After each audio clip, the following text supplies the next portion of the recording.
ونستعينه ونستغفره ونؤمن به ونتوكل عليه ونعوذ بالله من شرور أنفسنا ومن سيئات أعمالنا من يهده الله فلا مضل له ومن يضلله فلا هادي له ونشهد أن لا إله إلا الله وأن محمدا عبد الله ورسوله أرسله بالحق بشيرا ونذيرا وداعيا إلى الله بإذنه وسراجا منيرا أما بعد فأعوذ بالله من الشيطان الرجيم بسم الله الرحمن الرحيم ومن أعرض عن ذكري فإن له معيشة ضنكا ونحشره يوم القيامة أعمى قال رب لم حشرتني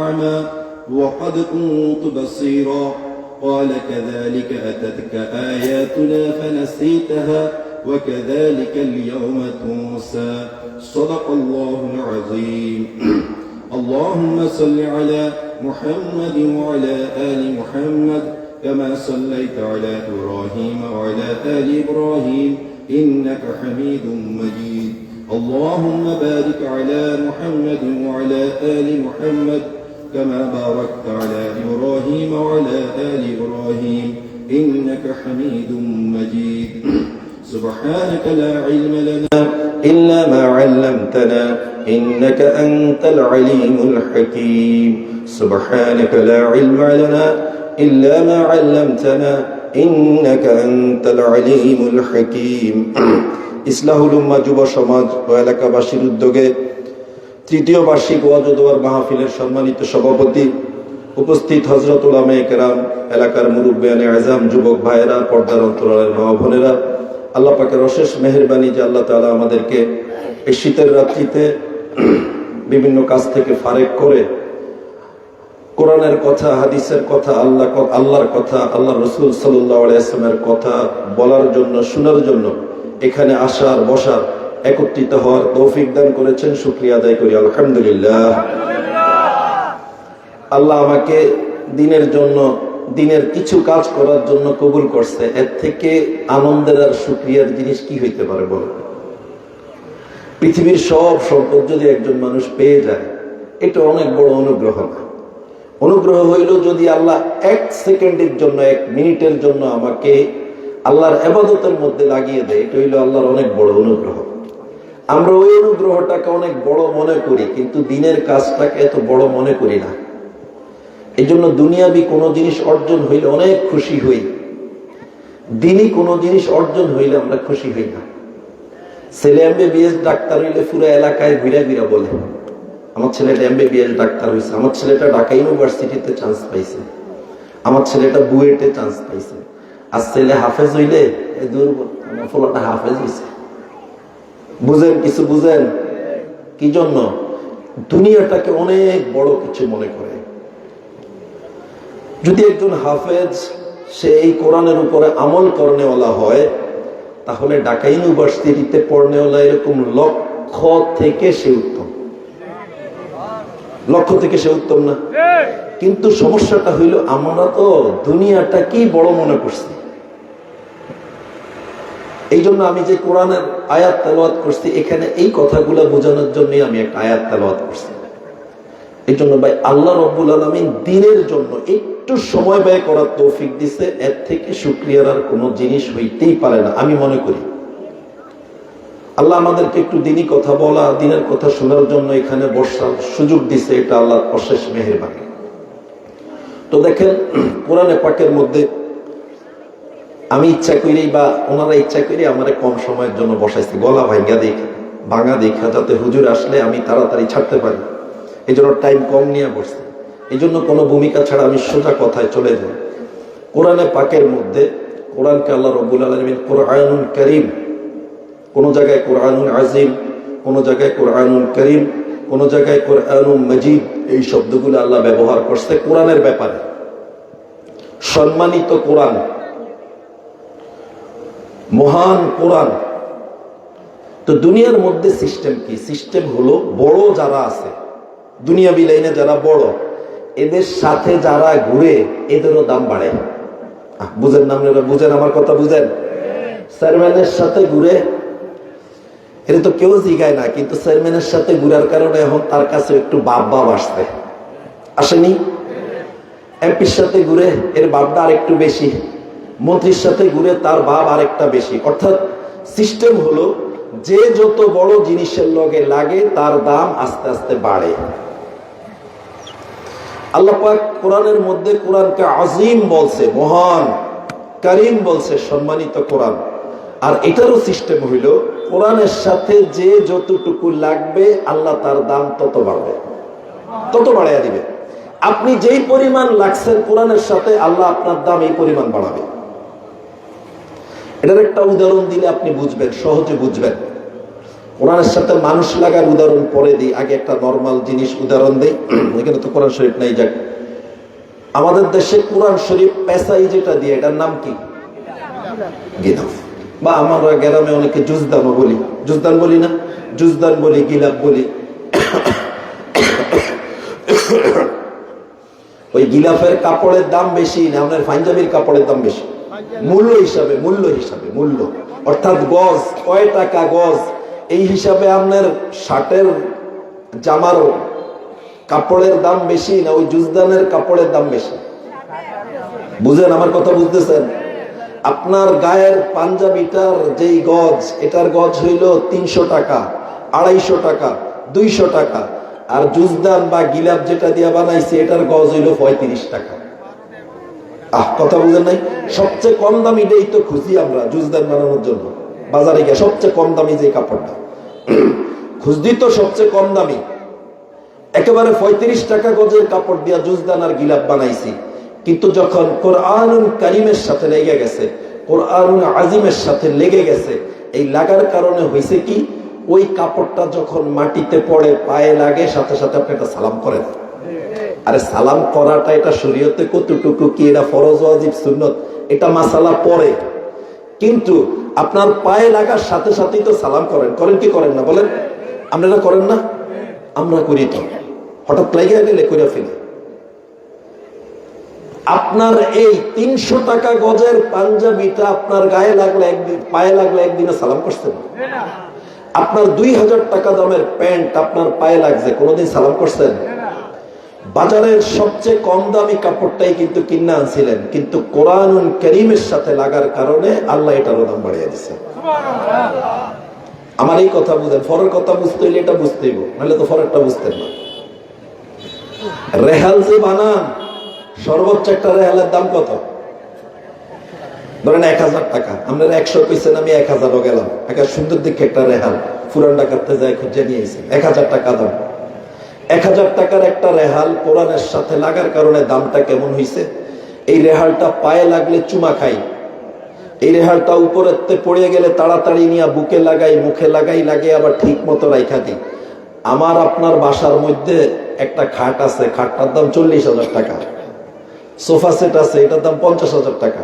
এগুলা প্রতিদিন পায়ে 50 বার লাগে, সালাম দেই।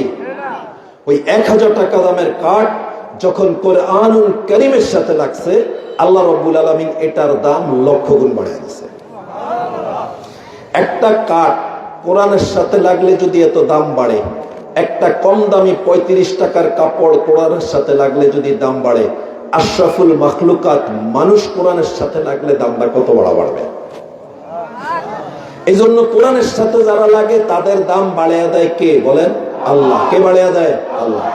আমরা 1000 জনে যদি 1000 কথা বলি, 1000 জনে যদি 1000 সমালোচনা করি, 1000 জনে যদি চেষ্টা করি এর নিচে নামানোর জন্য, কিন্তু লাভ হবে না। সে তো লাগছে দামি জিনিসের সাথে। আমার কথা বুঝতেছেন আপনারা? যেহেতু দামি জিনিসের সাথে লাগছে, এখন দিন দিন আল্লাহ রাব্বুল আলামিন তার দাম খালি বাড়িয়ে দিবে। এই জন্য কোরআন হলো এমন জিনিস যেটার সাথে লাগলেই মানুষের দাম বাড়ে। আমরা অনেক সময় এই কথাগুলা বলি, অমকের ফুলা অমক, এর বাপে আসিল অমক, এরা আসিল গরিব, আজকে ছেলেটা দেখ এত হেডাম, এর এত দাম না, আমি এর সালাম দিতাম না, এর দাম দিতাম না।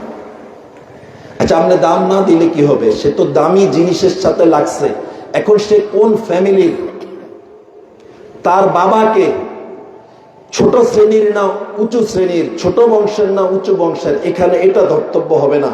সে আল্লাহর কালাম কোরআনুল কারীমের সাথে লাগার কারণে আল্লাহ তার দাম বাড়িয়ে দিবে। এতটুকু কথা বুঝছেন? তাহলে কোরআনের সাথে লাগলে আল্লাহ দাম বাড়িয়ে দেয়। এখন যদি কেউ কোরআনের থেকে মুখ ফিরিয়ে নেয়, তার অবস্থা কি? ওই যে ভাইরা গলা কাটছেন, ছোট ভাইরা বাইরে আমার গলা এমনি মারবে। পিছনে যারা আছো ভলেন্টিয়ার ভাইরা একটু চুপ করে দেন। আপনারা কথা কেন না, এই ছোট মেয়েরা কথা কেন না, এমনি গলা ভাঙ্গা, এরা বুঝবে না কথা। আপনারা কথা কইলে আরো আগে বুঝবো না। আমি যে আয়াত তেলাওয়াত করেছি সূরা তাহা, নাম শুনছেন একটা সূরার নাম সূরা তাহা, ওই সূরার আয়াত সম্ভবত 124, 125, 126 এই তিনটা আয়াত। ওয়ামান আ'রাদা আন যিকরি ফাইন্না লাহু মাঈশাতান দানকা ওয়া নাহশুরুহু ইয়াওমাল কিয়ামাতি আ'মা। আল্লাহ কি বলেন শুনেন, ওয়ামান আ'রাদা আন যিকরি, যে ব্যক্তি আমার স্মরণ থেকে মুখ ফিরিয়ে নিবে, ফাইন্না লাহু মাঈশাতান দানকা, আমি তার দুনিয়ার জীবন, দুনিয়ার জীবিকা, দুনিয়ার রিজিককে সংকীর্ণ করে দিব। ওয়া নাহশুরুহু ইয়াওমাল কিয়ামাতি আ'মা, এবং হাসরের ময়দানে তাকে অন্ধ হিসাবে উঠাবো। এখন সে কি বলবে? সে কি বলবে? ক্বালা রাব্বি লিমা হাশারতানি আ'মা ওয়া ক্বাদ কুনতু বাসীরা। সে বলবে, আল্লাহ আল্লাহ আমাকে কেন অন্ধ হিসাবে উঠাইলেন হাসরের ময়দানে? আমি তো দুনিয়ায় চক্ষু বিশিষ্ট ছিলাম, আমার তো দুনিয়াতে চোখ ছিল, চোখের আলো ছিল, আজকে কেন অন্ধ হিসাবে উঠাইলেন? ক্বাল, আল্লাহ বলবে, কাযালিকা আতাতকা আয়াতুনা ফানাসিতাহা ওয়া কাযালিকা আল-ইয়াওমা তুনসা। যেমন ভাবে, এই যে এমন ভাবে তোমার কাছে আমার কোরআন এসেছিল, কোরআনের আয়াত এসেছিল, ফানাসিতাহা, তুমি এটাকে ভুলে গেছো, তদ্রুপ ঠিক এরকম ভাবেই আজকেও আমি আল্লাহ তোমাকে ভুলে গেলাম। ভাই কথা বুঝেন, বুঝেন, কথা বুঝেন। কোরআনের সাথে লাগলে যেরকম দাম বাড়ে, আল্লাহ রাব্বুল আলামিন তাকে সর্বোচ্চ দামি বানিয়ে দেয়। আমরা হাজারো চিন্তা করলে কোনো লাভ নাই। আর আলেম ওলামার কথা বাদ দেন, একজন জেনারেল শিক্ষিত সে যদি কোরআনের সাথে লাগে, মানুষ তারে হুজুর মনে করে সালাম দেওয়া শুরু করে। কোরআনের সাথে লাগার অর্থ এটা না যে কোরআন দুইটা বুকে লাগিয়ে রাখবে, এটা না, না। কোরআন যেভাবে জীবন যাপন করতে বলছে এভাবে জীবন যাপন করে, কোরআন যেভাবে চলতে বলছে এভাবে চলে, এটা হইলো কোরআনের সাথে লাগা। যদি কোন জেনারেল শিক্ষিত কোরআনের সাথে লাগে, তার আলেম মাদ্রাসা যায় পড়ছে এরকম না, জেনারেল লাইনে পড়ছে কিন্তু কোরআনের সাথে লাগছে, আল্লাহ তারও দামি বানিয়ে দেয়। আর পক্ষান্তরে যদি কোরআন থেকে মুখ ফিরিয়ে নেয়, আল্লাহ রাব্বুল আলামিন তার দুনিয়ার জীবন সংকীর্ণ করে দেয়, তাকে হাসরের ময়দানে অন্ধ হিসাবে উঠায়। সে জিজ্ঞাসা করবে, আল্লাহ আমাকে কেন অন্ধ হিসাবে উঠাইলেন? আমি তো চক্ষু বিশিষ্ট ছিলাম। আল্লাহ বলবে, তোমার কাছে আমার আয়াত এসেছিল, তুমি সেটাকে ভুলে গেছো, আজকে ঠিক হুবহু এরকম ভাবে তোমাকেও ভুলে গেলাম, আজকেও তোমাকে ভুলে যাওয়া হলো, আজকেও তোমাকে কেউ স্মরণ রাখবে না। এখন প্রশ্ন হইল, কোরআন থেকে মুখ ফিরানোর অর্থ কি?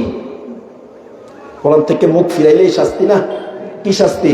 দুনিয়ার জীবন সংকীর্ণ হবে, দুনিয়ার জীবিকা সংকীর্ণ হবে। দ্বিতীয় নম্বর শাস্তি, আখিরাতের মধ্যে অন্ধ হিসাবে উঠবে। এখন কোরআন থেকে মুখ ফিরানোর অর্থ কি? কোরআন থেকে মুখ ফিরানোর একাধিক অর্থ আছে, অর্থাৎ কোরআনকে সে পিছনে রাখে, কোরআনকে সে গুরুত্ব দেয় না। আমি একটু উদাহরণ দিই। কোরআন শিখার কিছু স্তর আছে, কোরআনকে পিছে দেওয়ারও কিছু স্তর আছে। কোরআন যে শিখে মানুষ কি, এক নাম্বার কোরআন যে শিখে এটার কিছু স্তর আছে। এক নাম্বার স্তর হইল কোরআন সহি শুদ্ধভাবে পড়া। এক নাম্বার স্তর কি? কোরআন সহি শুদ্ধভাবে পড়া। দ্বিতীয় নম্বর স্তর কোরআনের তরজমা শিখা। কি শিখা বলেন? তরজমা শিখা।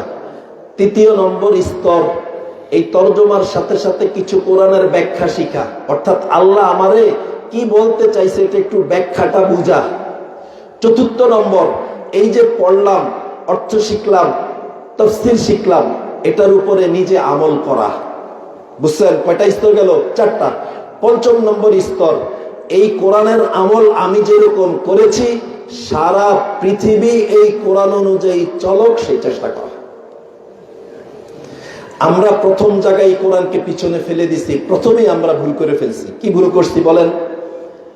একেবারে নরমাল আমাদের গ্রামের কথাই বলি, ছেলেটারে যদি নুরানি মাদ্রাসায় দেয়, কেরাত পড়তে দেয়, হেফজ বিভাগে দেয়, আমগো কিছু মানুষ কি বলে, ফলাটার লাইফটাই শেষ করে দিলি। ভাই বলে কি বলে না? বলেন কি বলে? তুই ছেলেটার লাইফটাই শেষ করে দিলি, মাদ্রাসা পড়িয়া কি লাভ? এর মাদ্রাসায় দিচ্ছস কি জন্য? কোরআন শিক্ষা কি করবে? আমাদের বহু ভাই এটা বলে কি বলে না? এই জন্য করে কি, যে আমার দুনিয়ার জীবন সুন্দর হইতে হবে, দুনিয়ার জীবন হাই স্ট্যান্ডার্ড হইতে হবে, কোরআন শিখলে এটা হবে না। এই জন্য ছেলেগুলাকে জেনারেল লাইনে পড়ানো নাজায়েজ না, কিন্তু আপনি কিভাবে এটাকে নাজায়েজ বানাইতেছেন সেটা বলতেছি। একটা হইল, আমি আমার বাচ্চারা ছোটবেলায় কোরআন শিখাইলাম, এরপরে ডাক্তার, ইঞ্জিনিয়ার, ব্যারিস্টার যা ইচ্ছা তা বানাইলাম। আরেকটা হইল, কোরআন শিখলে সে ধ্বংস হয়ে যাবে, কোরআন শিখলে দুনিয়াতে চলতে পারবে না, কোরআন শিক্ষা তার কি লাভ হবে? এই মন মেজাজ নিয়ে আপনি আপনার বাচ্চাটাকে কোরআন না শিখিয়ে বাংলা ইংরেজি শিখাইছেন। এবার বলেন তো, কোরআন থেকে আপনি মুখ ফিরাইলেন কি ফিরাইলেন না? বলেন, আপনারা বলেন, আমার বলার দরকার নাই, একটু বুঝে শুনে বললেন। যদি এই চিন্তা চেতনা নিয়ে কোনো ব্যক্তি তার বাচ্চাকে মাদ্রাসায় না পড়িয়ে স্কুলে পড়ায়, আবারও বলি শুনেন, স্কুলে পড়ানো নাজায়েজ না। আবারও বলতেছি শুনেন, স্কুলে পড়ানো কিনা নাজায়েজ নয়, কিন্তু আপনি যেই চিন্তায়, আমি যেই চিন্তায় স্কুলে পড়াচ্ছি, এটা তো সরাসরি কোরআনকে পিছনে দেওয়া, সরাসরি কোরআনকে অবমাননা করার শামিল। যদি কোনো ব্যক্তি এরকম করে, কোরআনকে সে পিছনে দিয়ে ফেলে, কোরআন থেকে মুখ ফিরিয়ে নেয়, 75% মানুষ বাংলাদেশে, আমি গ্যারান্টি দিয়ে বলতে পারবো, কোরআন সহি শুদ্ধভাবে পড়তেই পারে না।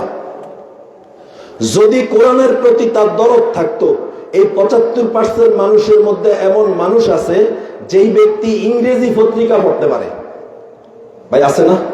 এই 75% মানুষের মধ্যে এমন মানুষ আছে যে বেড়ায় বাংলা পত্রিকা পড়তে পারে, দুনিয়ার ভালো মন্দ সব বুঝে, কিন্তু আল্লাহর কোরআন পড়তে পারে না। কারণ কি? ছোটবেলা থেকে এই পর্যন্ত এই কোরআনকে সে গুরুত্বপূর্ণ কোনো জিনিসই মনে করে না। খালি এটা মনে করে কোরআনের মধ্যে পা লাগলে সালাম দেয়, কোরআনের জুজদান দিয়া বাইন্দা একেবারে স্টিলের আলমারির উপরে, অথবা কোরআনের সুন্দর কাপড় দিয়া পেঁচিয়া তার শোকেজের মধ্যে রাখা দিছে, এটারে দিছে কোরআনের সম্মান। কোরআন কি এখানে থাকার জায়গা না এখানে থাকার জায়গা? বলেন, এখানে থাকার জায়গা। কোরআন এই বড়িতে থাকার জায়গা। কোরআন এত সুন্দর করে পেঁচিয়ে আপনি শোকেজের মধ্যে রাখা দিলে লাভ কি? আপনি ভাবতেছেন আপনি কোরআনকে সম্মান করতেছেন, আসলে কিছুই করতেছেন না আপনি।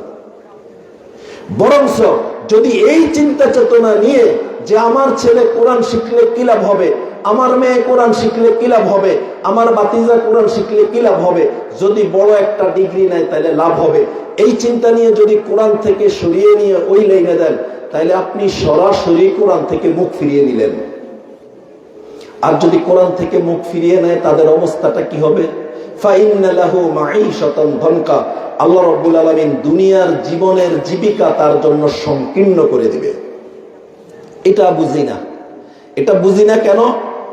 কারণ দুনিয়ার মধ্যে যারা কোরআনের বিপক্ষে কথা বলে, এগুই তো রিজিক বেশি, এগুই তো ধন সম্পদ বেশি। এরা কথা বুঝে না। বুঝেন? আপনারা বুঝেন? আমেরিকা কোরআন মিটানোর জন্য চেষ্টা করে, ইউরোপিয়ানরা, পশ্চিমারা কোরআন মিটানোর জন্য চেষ্টা করে। কোরআন এখন তো আবার নতুন ট্রেন্ড চালু হয়েছে, সারা পৃথিবীতে দেখতেছি কোরআন ফোড়া দেয়, কোরআন পায়ে নিচে দেয়, আস্তাগফিরুল্লাহ। হচ্ছে কি হচ্ছে না? এগুলো ওইখানেও আছে, বাংলাদেশেও আছে। আসলে আমরা বললে তো আপনারা বলবেন যে আমরা উগ্র। পৃথিবীতে যেই দেশে যেই ধর্মের প্রভাব বেশি, ওই দেশে যদি তাদের ধর্মীয় গ্রন্থকে এভাবে পোড়ায় বা এভাবে পায়ের নিচে দেয়, এর জীবিত রাখবে ওই সমস্ত দেশ? আপনি পাশের দেশে যান, আপনি ভারতে গিয়ে তাদের যে কোনো ধর্মীয় গ্রন্থ এটাকে আপনি পায়ের নিচে দেন, আপনার টুকরো তো কেউ খুঁজে পাবে না। মারবে তো মারবে, আপনার টুকরো খুঁজে পাবে না। এই হিসাবে তো আমরা মুসলমানরা অনেক ধৈর্যশীল। বাংলাদেশের মতো দেশে কোরআন রে পায়ের নিচে দিছে, কিন্তু সে এখনো জীবিত আছে। আপনারা আমার কথা বুঝেন নাই? সে এখনো জীবিত আছে। কিন্তু যদি আপনি সূক্ষ্মভাবে চিন্তা করেন, কোরআনকে যে পায়ের নিচে দিছে তার তো জীবিত থাকার কোন ধরনের কোনো অধিকার নাই। কোরআনকে যে অপমান করার জন্য সবার সামনে ছিটতেছে, তার তো দুনিয়াতে থাকার কোনো অধিকার নেই। কিন্তু মুসলমান ভদ্র জাতি হিসাবে এখনো সে বাচ্চা আছে। ভাই, বাংলাদেশে সমসাময়িক কিছু ঘটনা হচ্ছে কি হচ্ছে না? হচ্ছে। এখন দেখা যাচ্ছে যারা এগুলো করে তাদের দুনিয়ার জীবিকা সংকীর্ণ হয় না, বরং তাদের তর প্রশস্ত। পশ্চিমাদের দুনিয়াবি টাকা পয়সার কোনো অভাব নাই, আমেরিকানদের দুনিয়াবি টাকা পয়সার কোনো অভাব নাই। সারা পৃথিবীতে ঘুরেন, টাকা পয়সা ধন দৌলত সব ওদের বেশি। না আমি মিথ্যা কথা বলছি? বলেন। আল্লাহ বলতেছে তাদের জীবিকাকে সংকীর্ণ করে দিবে, আর আমরা বাহ্যিকভাবে দেখতেছি তাগত জীবিকা তো আরো বিস্তৃত হয়ে গেছে। কথা বুঝেনি? তাইলে আমাদের বাহ্যিক দেখা ভুল, আল্লাহর কথা ঠিক, এটার উপর আমাদের ঈমান। আমাদের বাহ্যিক দেখা ভুল, আল্লাহর কথা ঠিক, এটা একটু বুঝতে হবে, বুঝলেই বুঝবেন। তাফসীরের কিতাবের মধ্যে মুফাসসিরিনে কেরাম বলে, যারা কোরআন থেকে মুখ ফিরিয়ে নিবে আল্লাহ রাব্বুল আলামিন তাদের জীবিকা সংকীর্ণ করে দিবেন। এই কথার অর্থ কি? এই কথার অর্থ হইল দুনিয়াবি সমস্ত সম্পদ যদি সে অর্জন করে, তার সম্পদ অর্জন করার লোভ কমবে না। কথাটা বুঝেন না আপনারা? এক নাম্বার, অল্পে তুষ্টি, মানে সামান্য কিছু পেয়ে সন্তুষ্ট হবে, এটা আল্লাহ তার দিল থেকে উঠিয়ে নিয়ে যাবে। দুই নম্বর, তার লোভ লালসা কোনোদিন কমবে না। এই জন্য দেখবেন সে যত টাকা কামায় আরো এটার পিছনে দৌড়ায়, যত কামায় এটার পিছনে দৌড়ায়, যত কামায় এটার পিছনে দৌড়ায়। এই পিছনে দৌড়াইতে দৌড়াইতে খাওয়ারও টাইম পায় না। আমার কথা বুঝতেছেন? যদিও দুনিয়াতে বাহ্যিকভাবে তার অনেক টাকা পয়সা দেখতেছেন, কিন্তু দুনিয়ার জীবনের এই সিস্টেমটা তার জন্য সংকীর্ণ হয়ে গেছে। এটার টেনশনই তার 24 ঘন্টা যায়, অন্য কাজ করবো কোন সময়। এই জন্য ওলামায়ে কেরাম বলেছে তার দুনিয়ার জীবিকা এবং জীবনটাকে আল্লাহ সংকীর্ণ করে দেয়।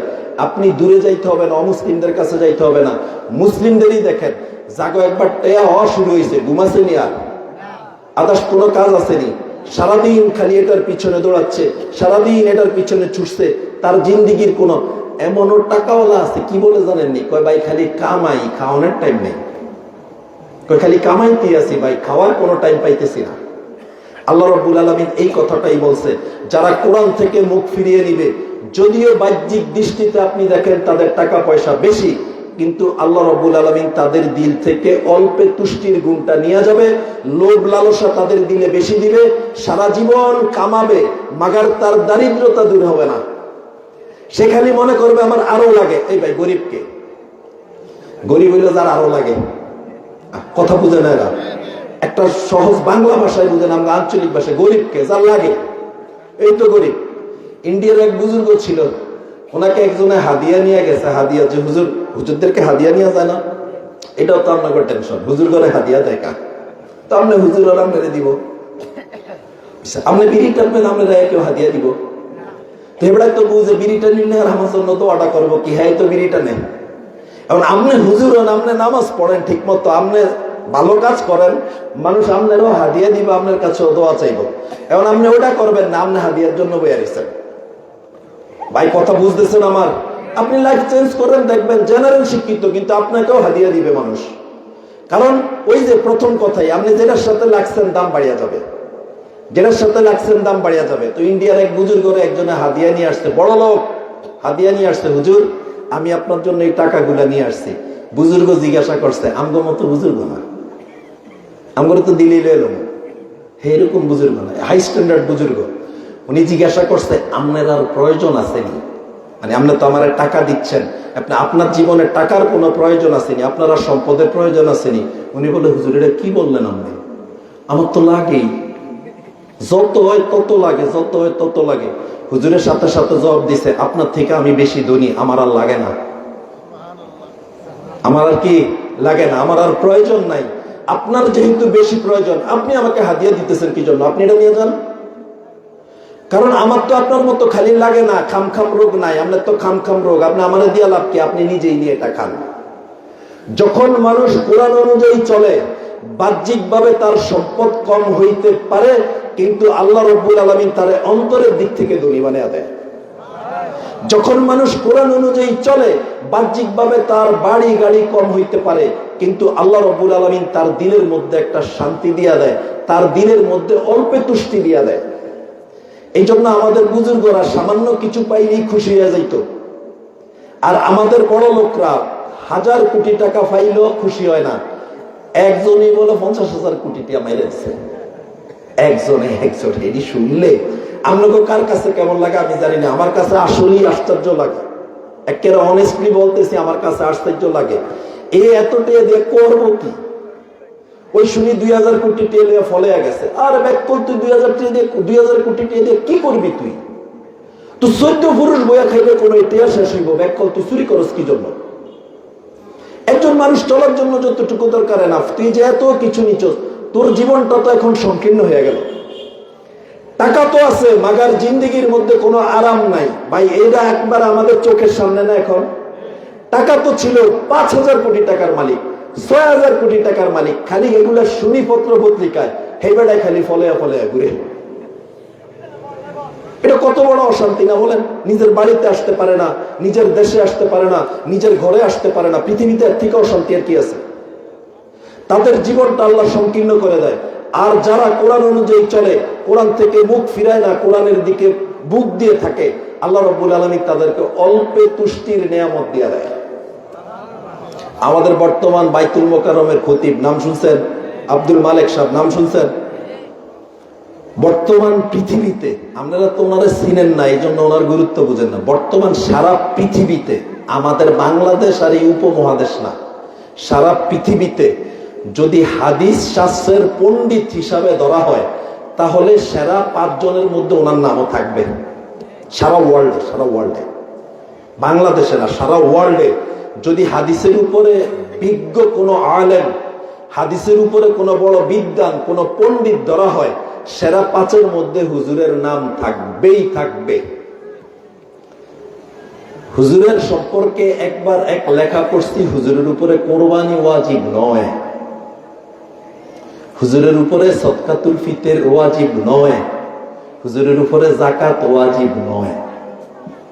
এই কথা তো বুঝেন না, খালি শুনছেন যাকাত ওয়াজিব না, এটার হাকিকত কিছু বুঝেন না। আমাদের গ্রামের বহু সাধারণ ফোলাফাই স্কুল কলেজে পড়ায়, টিউশনি করে, এর উপরে কোরবানি ওয়াজিব, এর উপরে কোরবানি ওয়াজিব। 52.5 ভরি রূপার দাম পরিমাণ টাকা যদি এর কাছে থাকে কোরবানির দিনগুলাতে, ঋণ টিন বাদ দিয়া, তাইলে তো এর উপরে কোরবানি ওয়াজিব। বুঝেন, আপনারা বুঝেন মাসালা? 52.5 ভরি রূপার সমমূল্য যদি একজন লোকের কাছে থাকে কোরবানির দিনগুলোতে, 10, 11, 12 কোরবানির দিনগুলোতে যদি তার কাছে এই পরিমাণ টাকা থাকে, তার ঋণ বাদ দিয়া, তার জরুরি খরচ বাদ দিয়ে যদি এই পরিমাণ থাকে, ব্যাংকে হোক, ঘরে হোক, কেউরে দাব দিয়া রাখছে তা হোক, তার উপরে কোরবানি ওয়াজিব। বাংলাদেশ জাতীয় মসজিদের খতিবের এই পরিমাণটিও নেই। অথচ ওনার ঘটনা কি, কোন জায়গায় গেছে, ওনারা হাদিয়া দিচ্ছে। আচ্ছা, এই লোকের কি হিসাবে, দুনিয়াবি হিসাবে তার আরো লাগে না? এত বড় জায়গায় থাকে, তার কোরবানি ওয়াজিব না, সদকাতুল ফিতর ওয়াজিব না, তার কি প্রয়োজন আছে না নাই? বলেন, মানুষ হিসাবে আছে না নাই? কিন্তু আল্লাহ রাব্বুল আলামিন তার অন্তরটাকে অল্পে তুষ্টি দ্বারা ভরে দিছে। আল্লাহ রাব্বুল আলামিন তার দিলটাকে অল্পে তুষ্টির দ্বারা ভরে দিছে, এই জন্য তার এখন আর লাগে না। কোথাও যদি শুনছি প্রোগ্রামে যায়, 50,000 টাকা হাদিয়া দিছে, গাড়ি ভাড়া ছাড়া, আর সবগুলা হাদিয়া দিয়ে চলে আসে। এটাই আয়াতের মধ্যে বলতেছে, যখন মানুষ কোরআন থেকে মুখ ফিরাবে, আল্লাহ রাব্বুল আলামিন তার জীবিকাকে সংকীর্ণ করে দিবে, তার দিলটাকে এমন বানাইয়া দিবে, যত দিবেন তত লাগে, যত দিবেন তত লাগে, যত দিবেন তত লাগে, তার দিল কোনো ভরবে না। আর যখন মানুষ কোরআনটাকে সামনে নিয়ে চলবে, কোরআনটাকে তার সামনে রাখবে, আল্লাহ রাব্বুল আলামিন অল্প দিলেই ভরে যাবে দিল। আমি উদাহরণ দিলে বুঝেন। এটা আব্দুল মালেক সাহেব হুজুরের দিয়ে উদাহরণ দিছি। এবার আমগো গ্রাম দিয়া উদাহরণ দিই। আমগো মসজিদে যারা নামাজ পড়ায়, এগো বেতন কত? 10,000। 10,000-এর উপরে তো গ্রামে নাই, সর্বোচ্চ 7, 8, 6। আবার অনেক কমিটি আছে 6 হারলে আরো 2,000 কাটে, আছে কিছু কমিটি। ওহো, একটু যদি সামনের দিকে আগাতেন, একটু সামনের দিকে আগা। শীতকাল অসুবিধা নাই, সেলপা বলে গরম লাগবে, তাহলে আর আমার মতো গলা ভাঙতো না। শীত না লাগলে আর আমার মতো গলা ভাঙতো না, ঠান্ডায় গলা ভাঙে। আপনারা একটু চাপেন, আমাদের বাইরে হয়তো পিছনে দিয়ে এসে দাঁড়িয়ে থাকতেছে, এই জন্য একটু চাপেন, একটু চাপেন, একটু লাড়াছাড়াও দেন। অনেকের ঘুমের ভাব থাকতে পারে, ঘুমের ভাবটা চলে যাবে। অনেকে আবার লাড়াছাড়া দিয়া চলে যাইবেন, কোনো অসুবিধা নাই। সামনে আগে কথা বুঝেন, কথা বুঝেন। আমি অল্প তুষ্টির একটা উদাহরণ দিচ্ছি, বুঝবেন। আমগো কমই মাদ্রাসায় যেই হুজুররা পড়ায়, এগো বেতন কত? ধরেন 10,000, 12,000। মসজিদে যারা ইমামতি করে, এগো বেতন কত?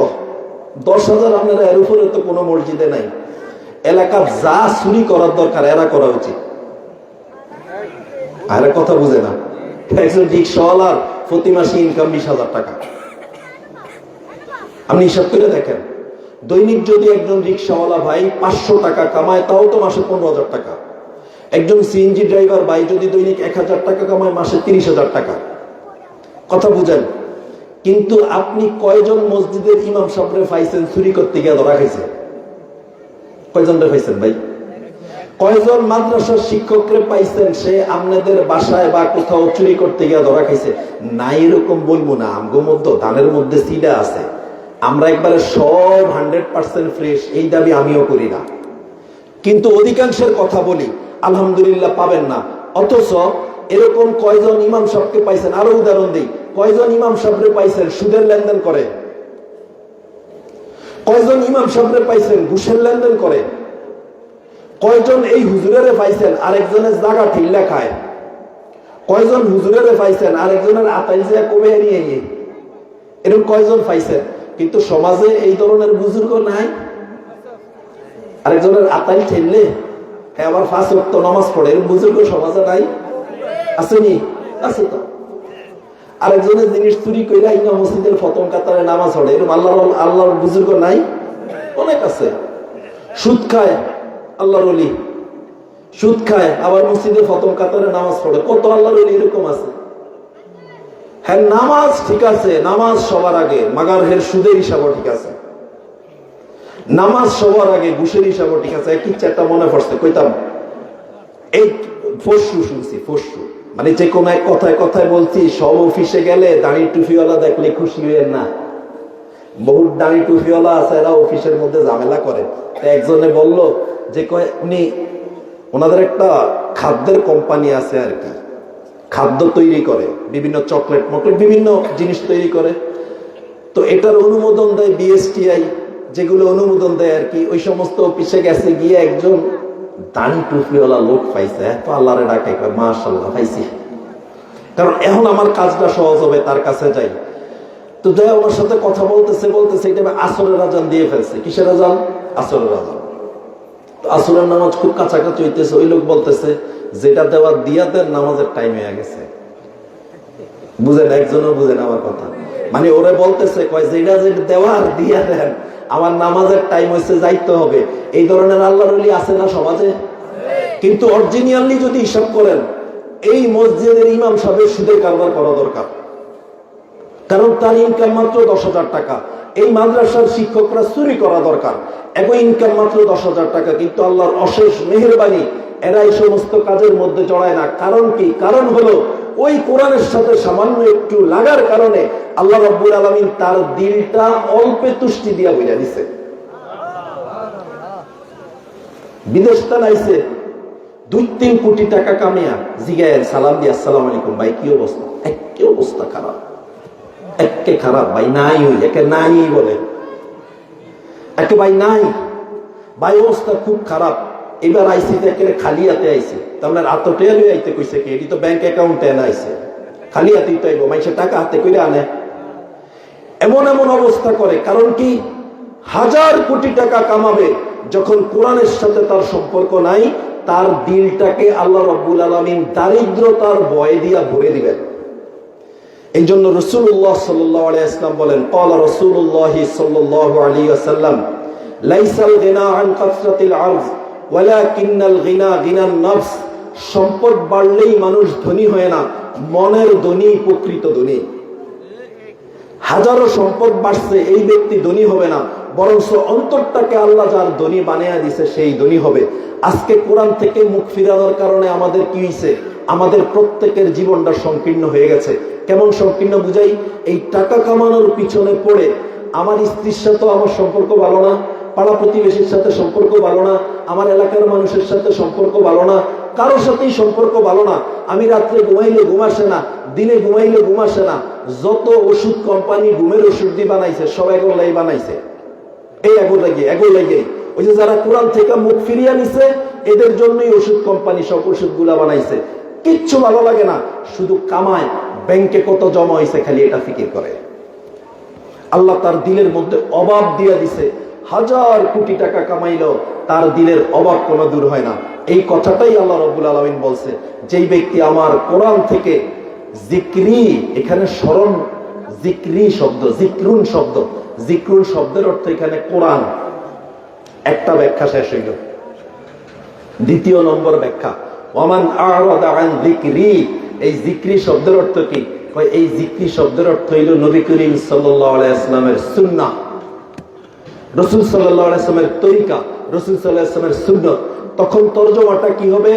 যেই ব্যক্তি নবী করিম সাল্লাল্লাহু আলাইহি ওয়াসাল্লামের সুন্নাত থেকে, যেই ব্যক্তি নবী করিম সাল্লাল্লাহু আলাইহি ওয়াসাল্লামের জীবনী থেকে তার মুখকে ফিরিয়ে নিবে, আল্লাহ রাব্বুল আলামিন তার দুনিয়ার জীবনকে সংকীর্ণ করে দিবেন।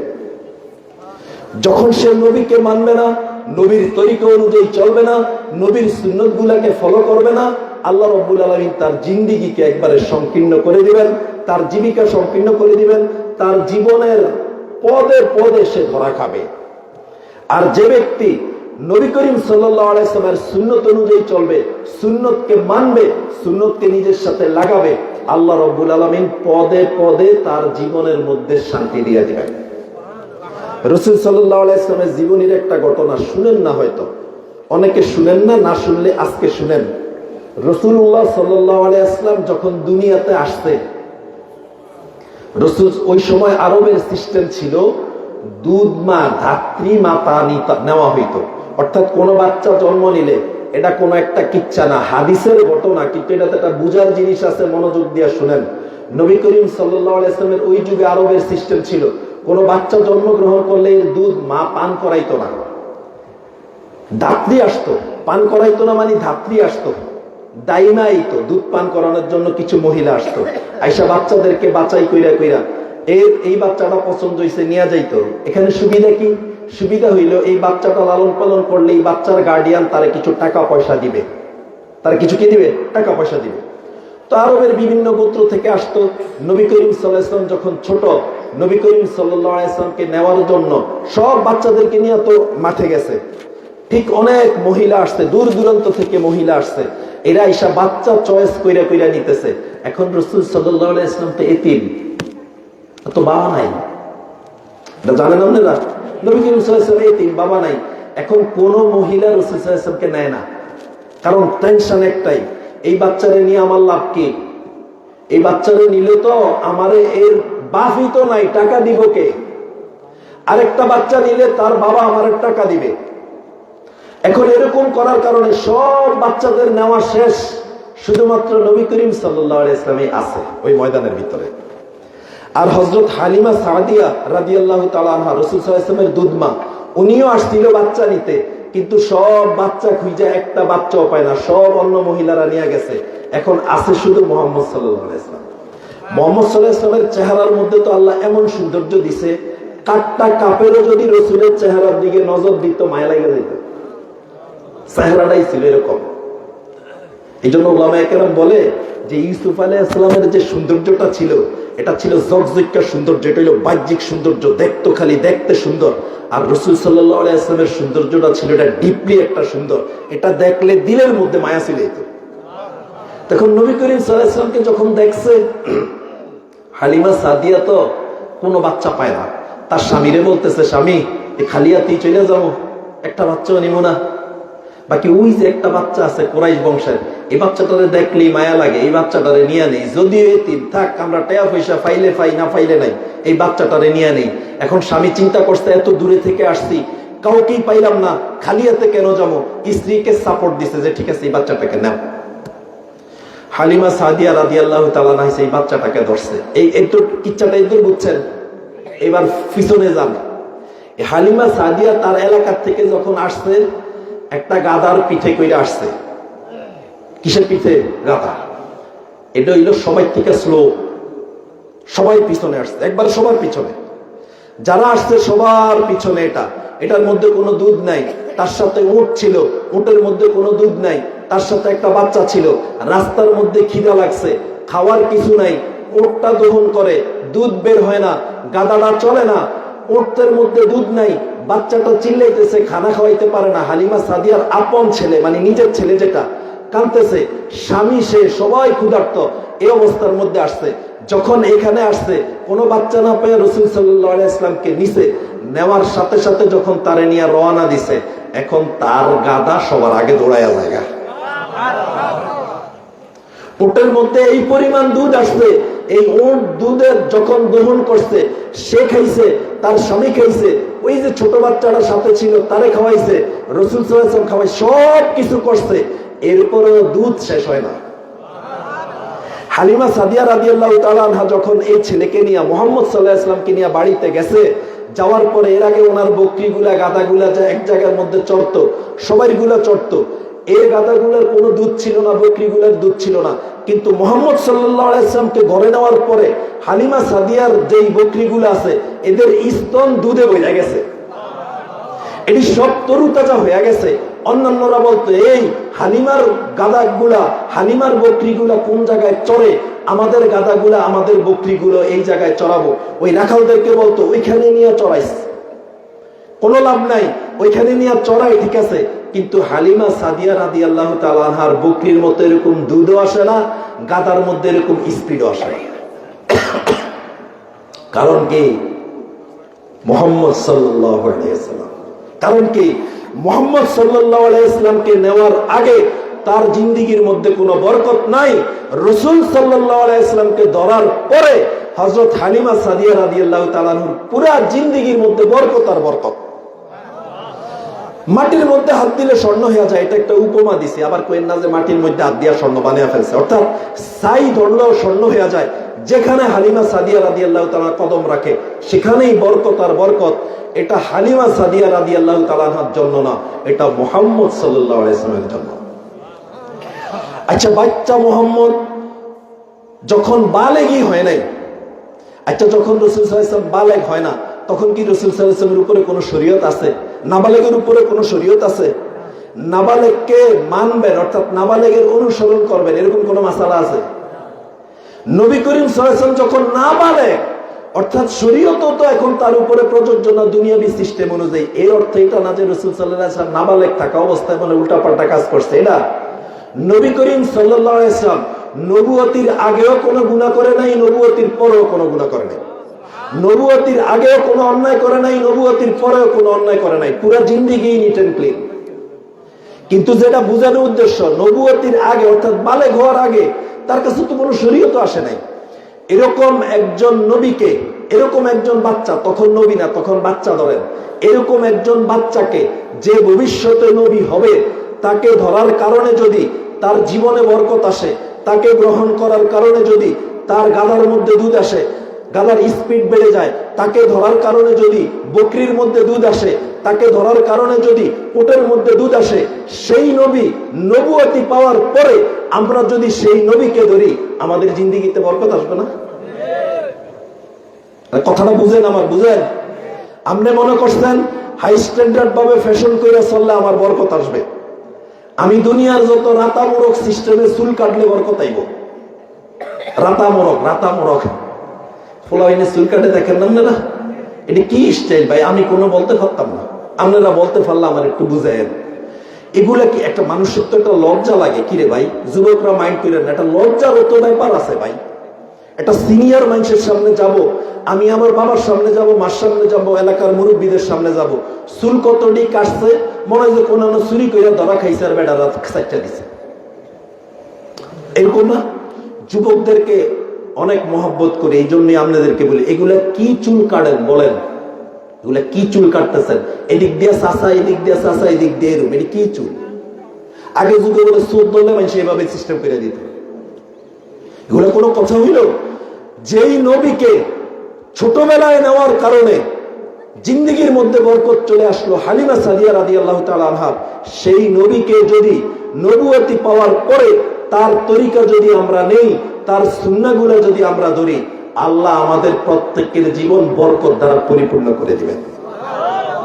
এবার আসেন সেই আয়াতে আবার, ওয়ামান আ'রাদা আন যিকরি ফাইন্না লাহু মাঈশাতান দানকা, যে ব্যক্তি আমার স্মরণ থেকে মুখ ফিরিয়ে নিবে, ফাইন্না লাহু মাঈশাতান দানকা, আমি তার জীবিকাকে সংকীর্ণ করে দিব, দুনিয়ার জীবনকে সংকীর্ণ করে দিব।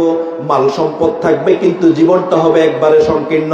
1000 কোটি টাকার মালিক মাগার খাইতে পারবে না, কথা বুঝে নাই? 1000 কোটি টাকার মালিক ঘুমাইতে পারবে না ঠিক মতো। এইবার এর থেকে দুনিয়ার শান্তিটা কি বলেন আপনারা? দুনিয়ার শান্তি বলতে কি বুঝেন? দুনিয়ার শান্তি মানে হইল প্রচুর পরিমাণে টাকা কামানো, এটা দুনিয়ার শান্তি মানে বড় বড় বাড়ি করা, এটা। আরে দুনিয়ার শান্তি হইল সুস্থ সবল ভাবে সাইডটা ডাইল ভাত খায়া বউ বাচ্চা লইয়া থাইকা কবরে যাইটা লিখল, কথা বুঝে নাই? এটাই তো শান্তি, আর কি শান্তি? এখন আপনার ব্যাংক ব্যালেন্স হয়ে গেছে 1000 কোটি টাকার মালিক, আমনে খান যাও ভাই, আছে না নাই বলেন? আপনার ব্যাংক ব্যালেন্স হয়ে গেছে 1000 কোটি টাকার মালিক, শুইলে ঘুমাইয়ে না, প্রতিদিন ডাক্তারের দ্বারা ফোন করা লাগে, ডাক্তারের কাছে যায়, ডাক্তারের বাসায় আনে। এটা তো জীবন রে একবারে অতিষ্ঠ একটা জীবন। যদি কোনো ব্যক্তি কোরআন থেকে মুখ ফিরিয়ে নেয়, রসুলের জীবন থেকে মুখ ফিরিয়ে নেয়, আল্লাহ রাব্বুল আলামিনও তার থেকে মুখ ফিরিয়ে দিবে। আল্লাহ তার জিন্দিগিকে সংকীর্ণ করে দিবে। 1000 কোটি টাকা সব থাকবে, মাগার তার জিন্দিগির মধ্যে কোনো শান্তি থাকবে না। যারা টাকাওয়ালাদের সাথে মোটামুটি সম্পর্ক আছে, ঘুরেন টুরেন, আমার এই কথার ব্যাপারে ফতুয়া আপনি দিতে পারবেন, ইনশাল্লাহ আপনি দিতে পারবেন। যারা টাকাওয়ালা গুলো বুঝছেন আমার কথা সত্য না মিথ্যা আপনি ভালো জানেন। এটা যত বাড়ছে তত ভেজাল হইছে, যত বাড়ছে তত ভেজাল হইছে। পানি আছে না, পানি, পানির অপর নাম কি বলেন? পানির অপর নাম কি? কতটুকু পানির অপর নাম জীবন? প্রয়োজন না, পরিমাণ, একটা পরিমাণ আছে। পানি যেই পরিমাণ দরকার এর থেকে বেশি যদি এটা মরণ হয়ে যাব। আমি উদাহরণ দিয়া বুঝে, পানির নাম তো জীবন, কিন্তু বন্যা হয়ে আমগা এলাকা ডুবে গেছে, পানি হয়েছে এই পরিমাণ, এখন কি করবেন? এই পানির নামও জীবন, এটার নামও জীবন, এটার নাম মরণ। এই পানি আমার একতলা ডাবেয়া ফেলছে, পানি তো পানি, মাগার এই পানির নাম মরণ। দুনিয়ার জিন্দিগিতে দুনিয়ার উদাহরণ তৈরি এরকম, এটা প্রয়োজন পরিমাণ যতক্ষণ পরিমাণ থাকবে ততক্ষণ পর্যন্ত এটার মধ্যে শান্তি আছে। এই প্রয়োজনের বেশি যত বাড়তে থাকবে তত অশান্তি, যত বাড়তে থাকবে তত অশান্তি, যত বাড়তে থাকবে তত অশান্তি। যদি এই বেড়ায় নামাজি মানুষ হয়, কিন্তু দুনিয়া যদি দিন দিন বাড়ে, দিন দিন খালি তার অশান্তি বাড়বে, দিন দিন তার টেনশন বাড়বে, দিন দিন তার পেরেশানি বাড়বে। কিন্তু আমলের ক্ষেত্রে সম্পূর্ণ ভিন্ন। আমল যত বাড়বে দিলের মধ্যে শান্তি তত আসবে, আমল যত বাড়বে তার মানসিক প্রশান্তি আসবে, আমল যত বাড়বে তার জিন্দিগির মধ্যে বরকত আসবে। বরকত কি জিনিস জানেন? বরকত সারা জীবন কইছি, আমি হঠাৎ করে মনে হইল যে আসলে বরকত বরকত বলি, এটার একটু ব্যাখ্যা ওনাদেরকে বোঝানো দরকার। বরকত মানে কি? কেউ বলতে পারবেন বরকতের বাংলা অর্থ কি? বরকতের বাংলা অর্থ হইল বারাকা, বলি না বারাকা? বরকত বাংলাতে বলে বরকত, আরবিতে কই বারাকা। বারাকা শব্দের অর্থ হইল কল্যাণ বৃদ্ধি পাওয়া। এই কি বলছি বলেন? কল্যাণ বৃদ্ধি পাওয়া। একজনে 50,000 টাকা কামিয়ে যেভাবে চলতে পারে না, একজনে 10,000 টাকা কামিয়ে এইভাবে চলে, তার মানে হইল এটার মধ্যে আল্লাহ রাব্বুল আলামিন কল্যাণ বাড়াইয়া দিছে। একবার এক ইন্ডিয়ার জামাতের লগে আমি সময় লাগাইছিলাম, তবলিগ জামাতের আর কি, এক দাওয়াত তবলিগের সাথী ভাই, উনি বরকতের একটা কিচ্ছা আমারে শুনাইছে, আপনাদেরকে শুনাইতাম। বিলকুল এটি কোনো হাসার কিচ্ছা না, শিক্ষণীয় ঘটনা। বরকত কি জিনিস উনি কিচ্ছাটা আমারে শুনাইছে, আমি এটা তর্জমা করছি। উনি বয়ান করছে, আমি তর্জমা করছি। উনি তো হিন্দিতে বয়ান করছে, আমি তর্জমা করছি, এই জন্য এটা আমার মুখস্থ হয়ে গেছে। উনি একজনের দাওয়াত দিতে গিয়ে বলতেছে যদি দিন অনুযায়ী আল্লাহ আল্লাহ আমাদের জিন্দিগির মধ্যে বরকত দিবে। এখন বরকত কি উনি বুঝাইছে? 3 ভাই, কয় ভাই? 3 ভাই। 3 ভাইয়ের মধ্যে বড় 2 ভাই অনেক টাকা পয়সার মালিক, কিন্তু মা বাবার দেখাশোনা করে না। এরপরের ভাইয়ের টাকা পয়সাও তো বেশি নেই, কিন্তু সে মা বাপের খোঁজ খবর নেয়। এখন এরকম করতে করতে করতে একটা সময় বড় ভাই, ওর তো টাকার অভাব নাই, কিন্তু ছোট ভাই যেটা মা বাবার খেদমত করতে করতে একটা সময় হয়েছে কি মা বাবা মারা গেছে। মারা যাওয়ার পরে উনি একদিন স্বপ্নে দেখতেছে যে ওনার স্বপ্নে দেখানো হয়েছে অমুক জায়গায় একটা দিনার আছে, স্বর্ণ মুদ্রা আছে, তুমি এটা নিয়ে আসো। ওনার বউ ছিল দিনদার, আমগো বউগো মতো সারাদিন ফেসবুক, ইউটিউব আর ওই হেসুম তৈরি আসিল না। ফেসবুক, ইউটিউব, হোয়াটসঅ্যাপ আর ওই যে ডিশের লাইন লইয়া বইয়া থাকি না বউ না, নামাজ কালামি বউ। এখন কথায় কথা আসে, মহিলাদের এই গুনার কারণে পুরুষের রিজিকের বরকত নষ্ট হয়ে যায়। এই মা বোনরা একটু শুনেন, আমরা তো খালি জামাইরে বাস লইয়া দৌড়ান, কামায় নাকা অভাব যায় নাকা, খালি বাসটা লইয়া দৌড়ান, আর ঘরে গেলে 3-4টা গালি দেন। আপনি গালি দেন কি করতে? আপনি যদি গুনাহ করেন স্বামীর ইনকামের বরকত নষ্ট হয়, আপনি যদি নেক করেন স্বামীর ইনকামের মধ্যে আল্লাহ বরকত দিয়ে দেয়। আসেনি মা বোনগো টেনশন? তারপরেও তো 2-4 ওয়াক্ত নামাজ পুরুষরা পড়ে বা একটু দিনই কথা শুনে, হ্যাঁ আসেনি কোনো টেনশন? সকাল থেকে সন্ধ্যা পর্যন্ত কি কাজে ব্যয় করে আল্লাহ পাক ভালো জানে। আল্লাহ পাক ভালো জানে। এই ইউটিউব, ফেসবুক আর এই বংশন আসার পরে মহিলারা তো আরো শৃঙ্খল হয়ে গেছে। এগুলা বলতাম না, বলার দরকার নাই। তো মূল কথা যেটা, সেটা হইলো যে ওই যে ছোট ছেলে এটা করছে কি, স্বপ্নের মধ্যে দেখছে অমুক জায়গায় একটা স্বর্ণ মুদ্রা আছে, আইসা বউর সাথে আলাপ করছে অমুক জায়গায় একটা স্বর্ণ মুদ্রা আছে। তো বউ হেরে জিজ্ঞাসা করছে, দিনদার তো, বউ জিজ্ঞাসা করছে, আপনি জিজ্ঞাসা কইরেন এটা নিয়েন না, এটার পিছনে যায়েন না, দেখেন যদি আবার স্বপ্নে দেখেন আপনি জিজ্ঞাসা করবেন এটার মধ্যে বরকত আছে কিনা। পরের দিন আবার সেম দেখছে, একটা স্বর্ণ মুদ্রা না 100 স্বর্ণ মুদ্রা, সরি, এখন পরের দিন আবার 100 স্বর্ণ মুদ্রা অমুক জায়গায় আছে, তুমি নিয়ে আসো। স্বপ্নের মধ্যে সে জিজ্ঞাসা করছে এটার মধ্যে বরকত আসেনি, স্বপ্নের মধ্যে বলা হয়েছে এটার মধ্যে বরকত নাই। বউর কাছে এসে যায় বলছে, বউ কইছে যেটার মধ্যে বরকত নাই এটা নিয়েন না। এরকম পরের দিন স্বপ্ন দেখছে 50টা দিনার, এরপরে স্বপ্ন দেখছে 20টা দিনার, এরপরে 10টা, এরপরে 5টা, এরপরে 1টা দিনার। এটা দেখার পরে বউরে এসে জিজ্ঞাসা করছে, আর বউরে স্বপ্নে জিজ্ঞাসা করছে এটার মধ্যে বরকত আছে কিনা। ওই স্বপ্নে তাকে বলা হয়েছে হ্যাঁ এটার মধ্যে বরকত আছে। এবার বউর কাছে এসে বলার সাথে সাথে বউ বলে যে যদি বরকত থাকে তাহলে এটা নিয়ে আসেন। উনি ঠিক স্বপ্নে যে লোকেশন বলছে যে এখানে আছে এটা, উনি ওই লোকেশনে গিয়া ঠিকই ওই দিনারটা পাইছে। এটা কিসের উদাহরণ দিচ্ছি? বরকতের। কিসের উদাহরণ দিচ্ছি? অনেক কথা মুক্তাদা খবর পাইব না, আগামাতা পাইব না, কোনো হুজুরি কি জানি কয়। ওই যে আমাদের জিন্দিগিতে বরকত আসবে, এই বরকতের উদাহরণ দিচ্ছি। বরকত কি? বরকত মানে অনেক বেশি পাওয়া না, বরকত মানে অল্প পাবে কিন্তু এটার মধ্যে কল্যাণ আল্লাহ বাড়িয়ে দিবে। এখন এই স্বর্ণ মুদ্রা যখন পাইছে, বাসায় আনার পরে এলাকার একজন স্বর্ণকারের কাছে গেছে এই স্বর্ণ মুদ্রাটা বিক্রি করার জন্য। স্বর্ণকারের তো স্বর্ণ চিনে, কথা বুঝে নেই। স্বর্ণকার এই স্বর্ণ দেখা বলতেছে, আমি তো দূরের কথা, এই দেশের কোন স্বর্ণকার তোমার এটা কিনার কোনো সামর্থ্য নেই। এটা যদি কিনতে হয় তাহলে বাদশার কাছে যাইতে হবে, বাদশা শুধু এটা কিনতে পারবে, এই হেডাম তার আছে আর কারো নাই। বাদশার কাছে যখন গেছে, বাদশা 70 বস্তা, কয় বস্তা বলছি? 70 বস্তা টাকার বিনিময়ে এই স্বর্ণটা কিনে নিছে। মানে এটা একটা দুষ্প্রাপ্য স্বর্ণ, এটা কোথাও নাই। বাদশা এটাকে নিয়ে গেছে। এটাকে বলা হয় বরকত। জিনিস হবে ছোট, জিনিস হবে কম, কিন্তু আল্লাহ এটার মধ্যে কল্যাণ বাড়াইয়া দিবে। আপনি 50,000 টাকার কাম যা দিয়া করবেন, যেই ব্যক্তির আইন কামের মধ্যে আল্লাহ বরকত দিবে, সে 5,000 টাকা দিয়ে এই কাজ করে ফেলবে। আপনি 5 লক্ষ টাকা দিয়ে যেই কাজ করবেন, সে 50,000 টাকা দিয়ে এই কাজ করে ফেলবে। ভাই হচ্ছে কি হচ্ছে না বলেন? এরকম বহু মানুষ আছে না? আমরা কত ফন্দি আটি শুধুমাত্র এই জিনিসগুলোকে বাড়ানোর জন্য। কিছু আল্লাহর বান্দা আছে কত ফন্দি আটে নিজের জীবনটাকে আল্লাহর রাস্তায় ঠিক মতো চালানোর জন্য। আমি এত ফন্দি আইট আগাইতে পারি না, এই আল্লাহর রাস্তায় চলার চিন্তা চেতনা কইরা এ আগে যায়। আল্লাহ এর জীবনের মধ্যে বরকত দেয়। এই জন্য 2 জিনিস, যদি 2 জিনিস থেকে কেউ মুখ ফিরিয়ে নেয়, 1 নম্বর হইল কোরআন থেকে, 2 নম্বর হইল রাসূল সাল্লাল্লাহু আলাইহি ওয়াসাল্লাম থেকে, আল্লাহ রাব্বুল আলামিন তার জিন্দেগিটাকে সংকীর্ণ করে দিবেন। পক্ষান্তরে যেই ব্যক্তি এই 2 জিনিসের দিকে মুখ দিবে, এই 2 জিনিসকে গ্রহণ করবে, আল্লাহ রাব্বুল আলামিন তাদের জিন্দেগির মধ্যে বরকত দিয়ে পরিপূর্ণ করে দিবেন। এই জন্য ভাই আমরা কি করব? আমরা আগে সেটা বলি। আমি নিজে কোরআন শিখতে পারি নাই, আমার বাচ্চাকে শিখাবো ইনশাআল্লাহ। বলেন শিখাবো তো ইনশাআল্লাহ। আমি নিজে কোরআন শিখতে পারি নাই, আমার ছেলেকে মেয়েকে কোরআন শিখাবো।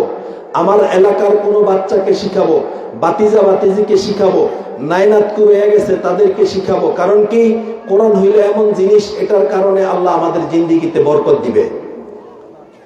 আর যদি এটা থেকে আমি মুখ ফিরানি, অনেকে তো আছে খালি টিটকারি করে, এগুলো হুজুর দেখলেই টিটকারি করে। মানে হুজুররা কি করবে? অনেকে বলে হুজুরটি কি, এর কামটা কি কর, শুধু কাপড়ের দামটা বাড়ায় খালি। ওই যে আমাকে জুব্বাটি দেখে কয় আর কি, খালি কাপড়ের দামটা বাড়ায়, একবার কামটা কি। আজকেও বয়ানে বলছি, এই কথা প্রসঙ্গে আসছে এই জন্য বলতেছি, আজকেও বয়ানে বলছি, যে কোনো এক জায়গায় হোক, হুজুরদেরকে যেই দৃষ্টিতে আপনি দেখেন, যদি ওলামায়ে কেরাম না থাকে, কুকুর বিড়ালের মতো কবরে যাইতেইব। গ্যারান্টি দিলাম, কুকুর বিড়ালের মতো কবরে যাইতেইব। আর যদি ওলামায়ে কেরাম থাকে, মানুষের মতো কবরে যাইতে পারবেন। আমার উস্তাদ সারা বাংলাদেশের মুরব্বী ছিল আল্লামা আহমদ শফি সাহেব রহমতুল্লাহ আলাইহি।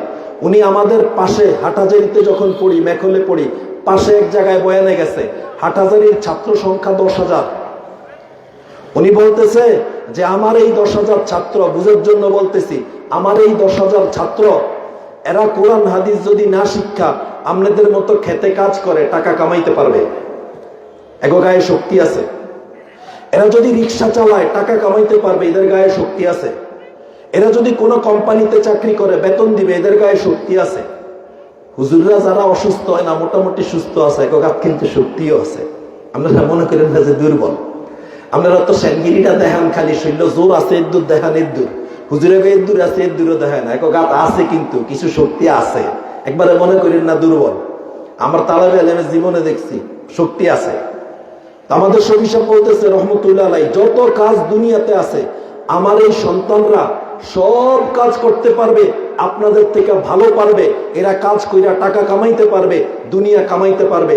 কিন্তু আমার এই ছেলেরা, আমার এই সন্তানরা যদি সবাই দুনিয়া কামানে ব্যস্ত হয়ে যায়, কুকুর বিড়াল হয়ে কবরে যাইবে। ভাই কথাটা বুঝছেন? এই জন্য ভাই আপনাদের সকলের কাছে অনুরোধ, দুইটা জিনিস কখনো যাতে আমাদের থেকে না ছুটে। একটা হইল আল্লাহর কোরআন।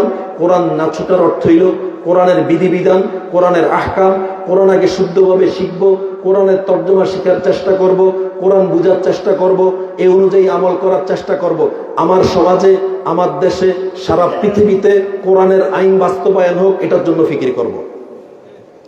এটার জন্য যারা কথা বলে তাদেরকে সাপোর্ট করব, এটার জন্য যারা চেষ্টা করে তাদেরকে সাপোর্ট করব।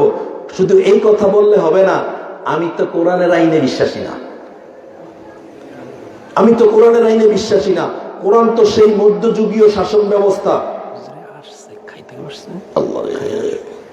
কতক্ষণ লাগবে? আমরা এই কথা বলতে পারবো না। কোরআন তো সেই মধ্যযুগীয়, কোরআনের শাসন মানে মধ্যযুগীয় শাসন। কোরআন অনুযায়ী চললে আমাদেরকে আরো সেই কত বছর পিছনে চলে যেতে হবে, এই কথা বলা যাবে না। বরং কোরআন অনুযায়ী দেশ কিভাবে চলে, কোরআন অনুযায়ী সমাজ কিভাবে চলে, সারা ওয়ার্ল্ড কিভাবে কোরআন অনুযায়ী চলে, এই চেষ্টা আমাদের প্রত্যেকের করা জরুরি। এই জন্য প্রথম স্টেজটা আগে শিখেন, সেটা হইল কোরআন সহিশুদ্ধভাবে পড়া শিখেন। এই মজলিসে অন্তত 50% মানুষ, যদিও তালেবে আলেম হুজুর বেশি দেখা যাইতেছে, এগরে বাদ দিয়া আর বাকি ঘরে যদি ধরি, 50% মানুষ সহিশুদ্ধভাবে কোরআনই পড়তে পারে না। জিন্দিগিতে বরকত আসবে কোথা থেকে? কোথা থেকে বরকত আসবে? সংসারে অশান্তি থাকবে না তো থাকবে কি? সহিশুদ্ধভাবে কোরআনটাই পড়তে পারি না আমরা। এই জন্য আমি এখন আমি প্রায় বয়ানে যে কোনো জায়গায় যাই এই কথাটা বলার চেষ্টা করি যে অবশ্যই সকলে কোরআন সহিশুদ্ধভাবে শিখার চেষ্টা করেন। কোরআনের প্রতি অবহেলাটা কি আমি একটু বুঝানোর জন্য বলি। এই মসজিদে যদি ঘোষণা করা হয় কালকে হালকায়ে জিকির হবে, কি হবে বলেন? হালকায়ে জিকির হবে। দেখবেন অন্তত 50 জন মানুষ আসছে, 50 জন মানুষ আইব। দেখেন 50 জন না 20 জন আসবে, 20 জন না আসুক 15 জন আসবে। কিন্তু এখান থেকে এলান দেই কালকে এখানে কোরআনের মস্ক হইব, টবিই পাইতেন না, লোক খুঁজেই পাইতেন না। কারণ এই জিকিরের মস্কটারে জীবনের অনেক বড় কিছু মনে করছে, কোরআন শিখাটারে কিছুই মনে করে না। হ্যাঁ মনে করছে কি কোরআন পড়া আবার শিখা লাগবো কি লিগা, এটা আবার কেন শিখা লাগবে? একটা মানুষের আরে নামাজ সহিশুদ্ধ হওয়ার জন্য তো কোরআন লাগে। যেই ব্যক্তির কোরআন নাই এই ব্যক্তির কি নামাজ আছে বলেন? এই জন্য কোরআন শিখেন। আপনি মসজিদের ইমাম সাহেবরে পেরেশান করে ফেলেন, মসজিদের মুয়াজ্জিন সাহেবরে পেরেশান করে ফেলেন যে হুজুর আমগরে শিখাইতে হইব, একটা টাইম দেন, হুজুর আমাদেরকে শিখাইতে হইব, একটা টাইম দেন। দুনিয়াবি কোনো বেজালে পড়লে এলাকার মধ্যে এটা যেই মাতবরে বেশি বুঝে এর কাছে যান না, কথা কর না, যান না। জাগা লইয়া বেজালে পড়ছেন, আমগো কাছে নেই, কার কাছে যান? এই ব্যাপারে যেতে ফোন দিতে এদের কাছে। কোন মামলা মোকদ্দমায় ভেজালে পড়ছেন, এই ব্যাপারে যেগুলা পিএইচডি করা হিডিনের কাছে যান, শয়তান নম্বর যেগুলা। কিন্তু আপনি যখন কোরআন পারেন না, কোরআনের অভিজ্ঞর কাছে তো যাচ্ছেন না। জিন্দিগিতে বরকত আসবে কিভাবে? সর্বপ্রথম আগে কোরআন শিখান, শিখেন, এটা কখনো পিছনে দেওয়া যাবে না, 1 নম্বর। 2 নম্বর, নবী করিম সাল্লাল্লাহু আলাইহি ওয়াসাল্লামের জিন্দেগি, সিরাত যেটাকে বলে, সুন্নাত যেটাকে বলে, এটাকে কখনো পিছনে দেওয়া যাবে না, এটা থেকে কখনো মুখ ফিরিয়ে নেওয়া যাবে না, এটা আমাদের জিন্দেগিতে নিতে হবে। নবী করিম সাল্লাল্লাহু আলাইহি ওয়াসাল্লাম কি মানুষ ছিল না ফেরেশতা ছিল? আগে এটা স্বীকার করেন, মানুষ না ফেরেশতা? মানুষ না জিন? কি রে ভাইয়ারা জোরে কোন, মানুষ না জিন?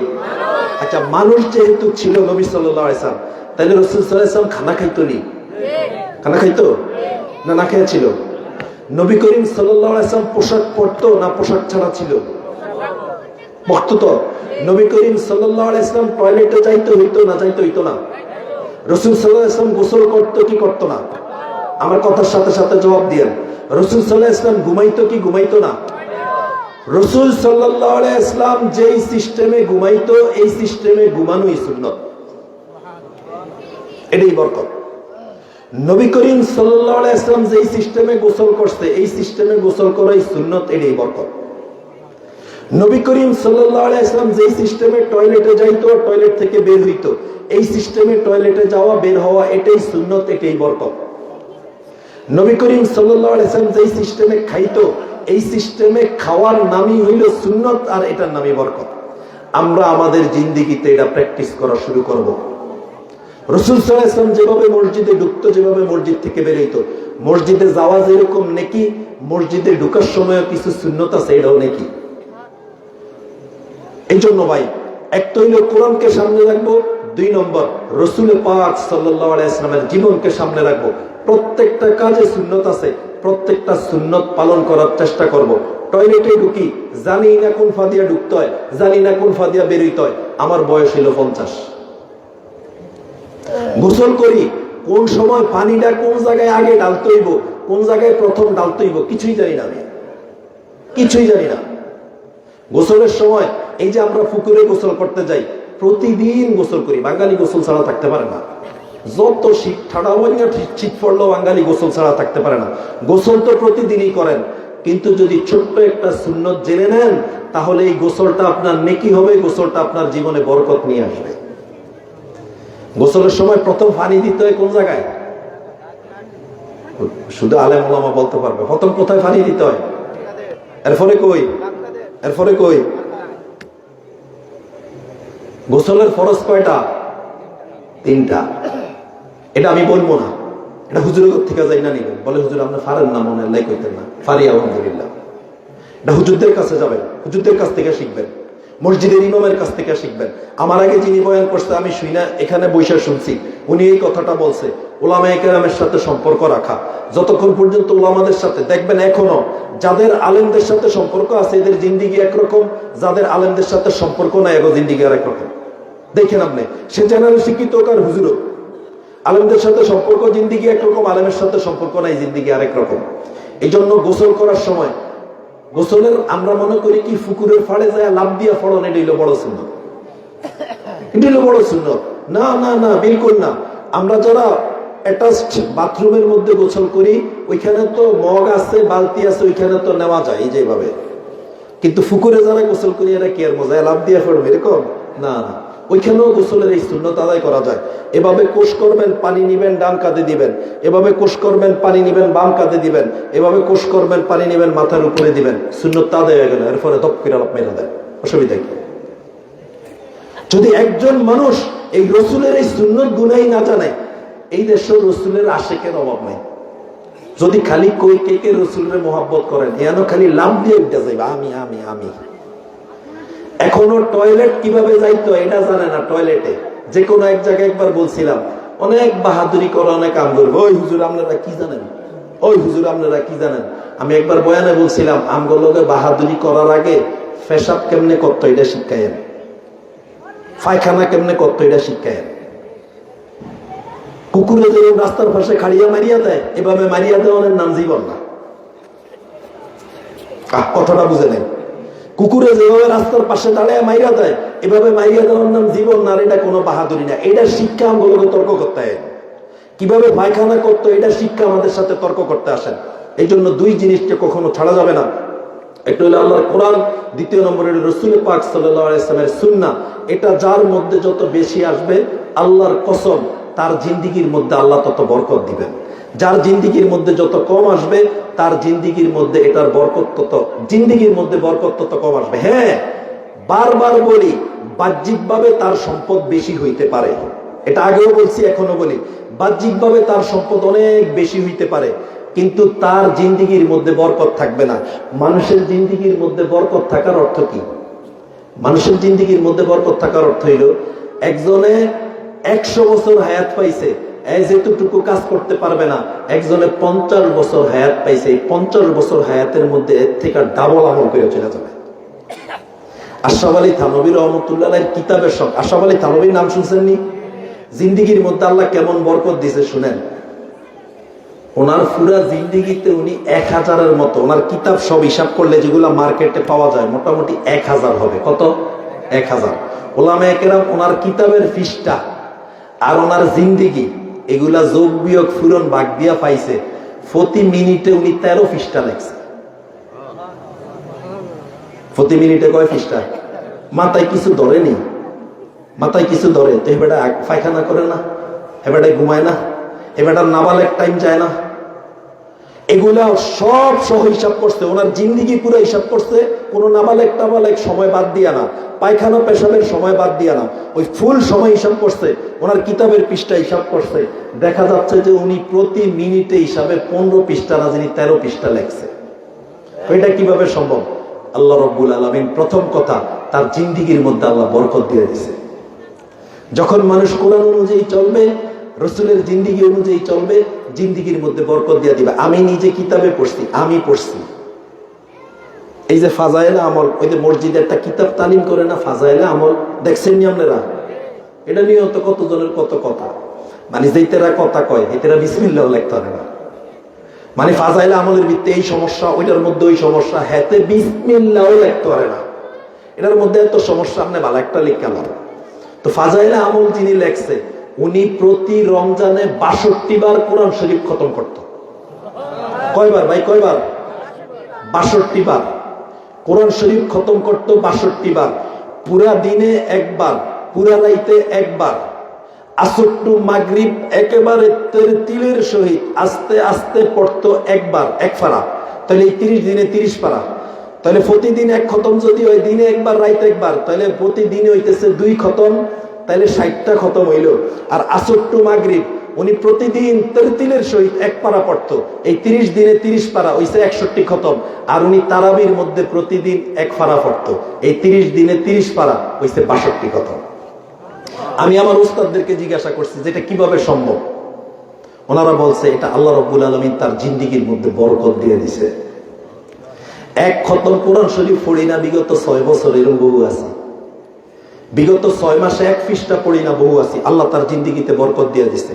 এই জন্য ভাই, যদি কোরআনকে নেই, যদি সুন্নাহকে নেই, আল্লাহ রাব্বুল আলামিন আমাদের দুনিয়া আখিরাতের পুরো জিন্দেগির মধ্যে আল্লাহ বরকত দিয়ে দিবে। এই জন্য নিজে শিখতে পারি নাই, এটার জন্য আফসোস করি। আমি আমার বংশধরদের মধ্যে ভালো ভালো আলেম তৈরি করি, নিজে শিখতে পারি নাই, নিজে সুন্নতের উপরে আমল করতে পারি নাই, জানি না। আমার বাচ্চাদেরকে মাদ্রাসায় পড়াই। আমার এখন রুলস বা যেটা আমি এখন সব সময় বলি, ভবিষ্যতেও বলবো, প্রত্যেক ফ্যামিলির মধ্যে, এমন এক ফিতনার যুগে আসছি, প্রত্যেক ফ্যামিলির মধ্যে কমপক্ষে একজন আলেম জরুরি। প্রত্যেক ফ্যামিলির মধ্যে একজন আলেম জরুরি, একজন আলেম থাকাই লাগবে, নইলে মানুষ গোমরাহির মধ্যে চলে যাবে। এখন যে পরিস্থিতি চলতেছে, এই জন্য আমার যদি এটা করি, আল্লাহ জিন্দেগির মধ্যে বরকত দেবে। এটা করব না, জিন্দেগিকে সংকীর্ণ করবে। হাসরের ময়দানে আল্লাহ রাব্বুল আলামিন অন্ধ হিসাবে উঠাবে। অন্ধ হিসাবে উঠাবে মানে, অন্ধ হিসাবে উঠাবে মানে কি? অন্ধে কি করে? অন্ধে চোখে কিছু দেখে না। অন্ধের কাজ কি? চোখে কিছুই দেখে না। সে হাসরের ময়দানে এমন ভাবে উঠবে, চোখ থাকবে, চোখের আলো থাকবে না। ব্যাপারটা এরকম না, কারণ অন্য হাদিসের মধ্যে আসছে, কোরআনের স্পষ্ট আয়াতের মধ্যে আছে, তারা জাহান্নামের অগ্নিকে দেখবে। জাহান্নামীরা জাহান্নামের অগ্নিকে কি দেখবে? তো দেখবে যে এই কথা যেহেতু আসে, তাহলে তার চোখের আলো থাকবে। কিন্তু অন্ধ হওয়ার অর্থ হইল যে আসলে তার এই চোখ থাইকেও তার কোনো ফায়দা হবে না, অর্থাৎ তার আমলনামা তো আসবে বামাতে। এবার কথা বুঝে আসছেনি? সে আল্লাহকে প্রশ্ন করবে, আল্লাহ কেন এরকম করলেন? আমি তো দুনিয়ার মধ্যে চক্ষু বিশিষ্ট ছিলাম, আপনি কেন এরকম করলেন? আল্লাহ তখন যেই জবাব দিবে, আমার কোরআন সামনে আসছিল, রসুলের জীবন তোমার সামনে আসছিল, তুমি ওই দিন পাত্তা দাও নাই। আজকের দিনে, আজকের এই কিয়ামতের ময়দানে কেউই তোমাকে পাত্তা দিবে না। এই জন্য কোরআনকে সম্মান করি, রসুলের সুন্নাহগুলোকে সম্মান করি, প্রত্যেকটা সুন্নত শিখি। এখন কিতাব পাওয়া যায়, এই জেনারেল ভাইদের জন্য এই কথাটা বলতেছি, এখন কিতাব পাওয়া যায়, প্রিয় নবীর প্রিয় সুন্নত, কিতাবটা কিনবেন। জামিউস সুনান কিতাব পাওয়া যায়, আপনার লাইব্রেরিতে যাইতে হবে না। আপনারা যারা অনলাইনে খুব ভালো বুঝেন, প্লে স্টোরে যায়া এ সমস্ত কিতাব ডাউন করে নেন। আপনারা বিভিন্ন অ্যাপস আছে, ওই অ্যাপসের মধ্যে এই কিতাবগুলো পাওয়া যায়। আমি যার অনুসরণ করে চলতে হবে তার সম্পর্কে যদি কিছুই না জানি, সে কিভাবে চলতো যদি না জানি, তাহলে আমি চলবো কিভাবে? এই জন্য সকলের কাছে অনুরোধ যে প্রত্যেকে নবী করিম সাল্লাল্লাহু আলাইহি ওয়াসাল্লামের ছোট ছোট সুন্নত গুলো জানার চেষ্টা করব। বড় বড় সুন্নত গুলো তো জানবই, এর মধ্যে একটা সুন্নতের ব্যাপারে বলে আমি কথা শেষ করতেছি, হুজুরে তো চলে আসবে। একটা সুন্নতের ব্যাপারে শুধু বলবো, সব সুন্নতের ব্যাপারে বলার দরকার নেই। এই যে মুখের দাড়ি, এটা কি বলেন? এটা কি বলেন? এটাকে সুন্নত বলি আমরা, পাইকারি কথা। এটা হাদিস দ্বারা প্রমাণিত দিকে সুন্নত বলে। মূলত দাড়ি রাখা ওয়াজিব। দাড়ি রাখা কি ওয়াজিব, দাড়ি রাখা সুন্নত না। এটা সুন্নাহ দ্বারা প্রমাণিত, এই জন্য আমরা সুন্নত বলি। দাড়ি রাখা ওয়াজিব। সকল ভাইদের কাছে, যুবক ভাইদের কাছে অনুরোধ করব, রাসূল সাল্লাল্লাহু আলাইহি ওয়াসাল্লামের একটা সুন্নতকে মজবুত ভাবে ধরেন। স্পষ্ট ফিকহের কিতাবে আছে, যে কোনো পৃথিবীর যে কোনো মুফতিরে জিজ্ঞাসা করতে পারেন, পৃথিবীর অন্য যত গুনাহ আছে, এটা গুনাহ করবেন তো গুনাহ শেষ, আর লেখা হবে না। আপনি একটা অন্যায় করছেন, এই অন্যায় যতক্ষণ করছেন এতক্ষণই লেখা হয়েছে যে এটা গুনাহ, এরপরে আর এটা কি লেখা হবে না। কিন্তু কোন ব্যক্তি যদি দাড়ি কামায়, এই ঘুমাইলেও গুনাহ লেখা হয়। আরে আল্লাহ, কত ভয়ঙ্কর কথা! এই ঘুমাইতেছে, উলামায়ে কেরাম বলে যে তখনও এর গুনাহ লেখা হচ্ছে, কারণ তার মুখে তো সে ওয়াজিব তরক করে ফেলছে। সে নামাজ পড়তেছে, সুবহানাল্লাহ, এগুলা শুনলে তো বড় আশ্চর্য ধরনের কথা। নামাজ পড়তেছে, নামাজের নেকি তো এক জায়গায় লেখা হচ্ছে, বাট দাড়ি নাই, দাড়ি ছাড়ছে, এটার গুনাহ আরেক জায়গা দিয়ে লেখা হচ্ছে। সে গোসল করতেছে, এখানেও তার গুনাহ লেখা হচ্ছে। যেই কোনো কাজের মধ্যে থাকুক, 24 ঘন্টা তার গুনাহ লেখা হচ্ছে। কেন রে ভাই, আমি কেন এই দাড়িটাকে কাটবো বলেন? আমাদের যুবকদের কাছে অনুরোধ, কেন দাড়ি কাটবো? দাড়ি রাখার কোনো বয়স নাই। এই যে যারা ধারণা করছেন 40-এর পরে রাখবেন, বিয়ার পরে রাখবেন, ফোলাফাইন হইলে রাখবেন, এটি সব ফাও কথা। দাড়ি রাখার কোনো বয়স নাই। যেদিন থেকে দাড়ি উঠবে এদিন থেকেই দাড়ি রাখবে, যেদিন থেকে দাড়ি উঠবে এদিন থেকেই দাড়ি রাখবে। আল্লাহ পাক পুরুষের সৌন্দর্য রাখছে দাড়ির মধ্যে, মহিলার সৌন্দর্য রাখছে দাড়ি না থাকার মধ্যে। এই জন্য মহিলাদের দাড়ি উঠলে ডাক্তারের কাছে যায়। এরা কথা বুঝে নাই। মহিলাদের যদি দাড়ি মসুলে ডাক্তারের কাছে যায়, যায় ডাক্তারের কাছ থেকে ট্রিটমেন্ট আনে, এটা কিভাবে দূর করা যায়, কারণ এটার মধ্যে আল্লাহ তাদের সৌন্দর্য রাখে নাই। আল্লাহ রাব্বুল আলামিন পুরুষের সৌন্দর্য রাখছে দাড়ির মধ্যে। এই জন্য যখনই পুরুষের দাড়ি গজাবে তখনই দাড়ি রাখবে। দাড়ি রাখলে পুরুষের আসল পুরুষের মতো দেখা যায়। আর দাড়িটা সাইচ্চা লাইলে কেমন জানি মাইন্ড করেন না, লেডিস লেডিস লাগে। মানে মাইন্ড করেন না, এমনি কইলাম আর কি। দাড়িটা একেবারে ক্লিন শেভ করলে কিরম জানি পুরুষের একটু লেডিস লেডিস লাগে। এর মিথ্যাবাদ যদি একটা কালারিং ওই যে ইয়া দেয়, লিপজেল টিপজেল যদি একটু কালারিং দেয়, একেবারে লেডিস লেডিস লাগে। তো পুরুষের লেডিসের মতো লাগার অর্থ হইল হিজড়া। আহারে, এরা কথাটাও বুঝে নাই। পুরুষের যদি মাইয়ার মতো লাগে, এটারে আমাদের দেশে কি কয়? আর মাইয়ারে যদি পুরুষের মতো লাগে, এটারে কি কয়? এরা কথা বুঝে নেই। এই জন্য দাড়িটা একেবারে সাইড চালাইলে কিরম জানি লেডিস লেডিস লাগে। আর লেডিস পুরুষেরা রাখলে কিরম জানি হিজড়া হিজড়া লাগে। আল্লাহ রাব্বুল আলামিন দাড়িটা দিছে, যখন উঠবে ভাই রাইখা দেন।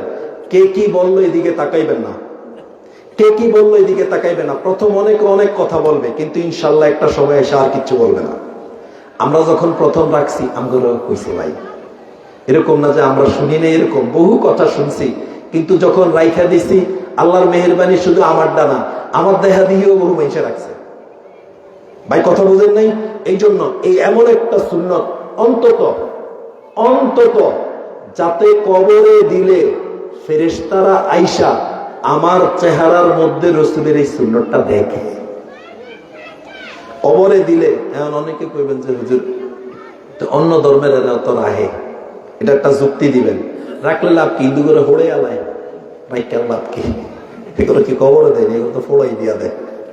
মানে এটা একটা দুষ্টামি কইরা বললাম আর কি। কে রাখলো কে না রাখলো, কোন ধর্মে রাখলো, এটা কোনো যুক্তির বিষয় না। যুক্তিতে মুক্তি নাই। আমগো নানুপুরের হযরত রহমতুল্লাহ আলাইহি বলতো, এখনকার জন্য না, এর আগের জন্য না, এর আগের জন সুলতান আহমদ নানুপুরি, যারা আলেম ওলামা আছেন এরা নাম শুনবেন, অন্যরা শুনবেন না। উনি একটা কথা বলতো, যুক্তিতে মুক্তি নাই, হারামে আরাম নাই। কি বলতো বলেন? যুক্তিতে মুক্তি নাই, হারামে আরাম নাই, বেদাতে হেদায়েত নাই। যুক্তিতে মুক্তি নাই, হারামে আরাম নাই, বেদাতে হেদায়েত নাই। এই জন্য কে কি বললো, কে কি যুক্তি দিল এটা না। আমি যখন আমার লাশ যখন কবরে রাখবে, আমার মুখে যাতে এক মুষ্টি দাড়ি থাকে। আমার লাশ যখন কবরে রাখবে, আমার মুখে যাতে এক মুষ্টি দাড়ি থাকে, যাতে ফেরেশতারা এসে অন্তত মুহাম্মদ সাল্লাল্লাহু আলাইহি ওয়াসাল্লামের উম্মতের সিম্বল হিসাবে মুহাম্মদ সাল্লাল্লাহু আলাইহি ওয়াসাল্লামের এই সুন্নতটা আমার মুখে দেখে। এই জন্য যেই বাইরার এখন বয়স হইতে দাড়ি রাখে, নতুন উঠছে, ইনশাল্লাহ দাড়ি রাখবো তো ইনশাল্লাহ। কোনোদিন আমি দাড়ি কাটবো না। এমন গুনাহ কেন করব যেটা 24 ঘন্টা হয়? জেনা করছেন, জেনা যতক্ষণ করছেন গুনাহ এতক্ষণ, এরপরে শেষ। কিন্তু দাড়ি রাখেন নাই, 24 ঘন্টা খালি গুনাহ লেখা হচ্ছে।